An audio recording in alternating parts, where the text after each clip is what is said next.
Well, first tonight, back to that video. It's one you might have already seen online. People jumping on top of cars at an apartment complex near the Grand Valley State University campus. Police are investigating after being called out to that complex late Saturday. 45 Fox 17's Michael Martin live in Allendale this afternoon with the story. Michael? Yeah, Doug, Janice, good afternoon. This video, it's pretty surreal. A group of almost a dozen people jumping up and down on top of those multiple vehicles, seemingly destroying them, at least to some degree. The resident we spoke to who witnessed this whole thing happen late Saturday night says he hopes to see more security precautions put in place in this area in case something like this were to happen again.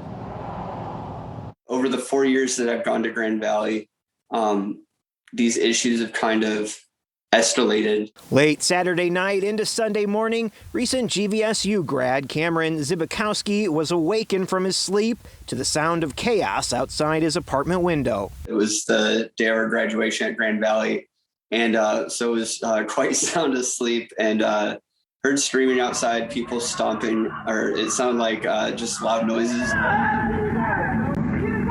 A group of nearly a dozen people yelling and jumping on top of multiple cars out in his apartment complex's parking lot. They did pretty extensive damage, unfortunately, to several vehicles in the parking lot. Luckily, his truck wasn't damaged, but he worries how this could impact other students trying to make ends meet.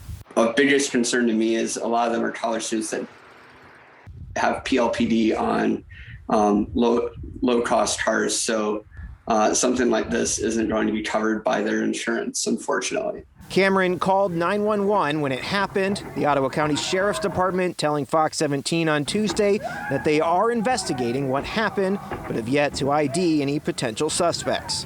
At least from what I've noticed over the last several years and from the text alerts I get from the GV alert system, it seems like it's becoming a more and more common issue. In fact, there was also a shots fired incident in Allendale that same night at the Canvas apartment complex less than half a mile away. Police aren't sure yet if they're connected.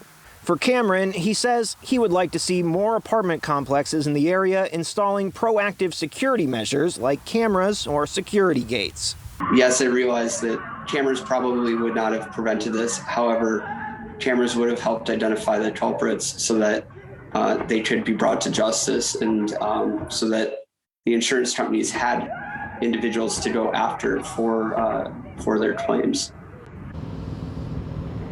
Now, we did reach out to Trio Townhomes where this incident took place Saturday night. We have yet to hear back. If you have any information on either of the incidents we talked about, you're asked to reach out to the Ottawa County Sheriff's Office. For now, though, live in Allendale, Michael Martin, Fox 17 News. All right, Michael, thank you.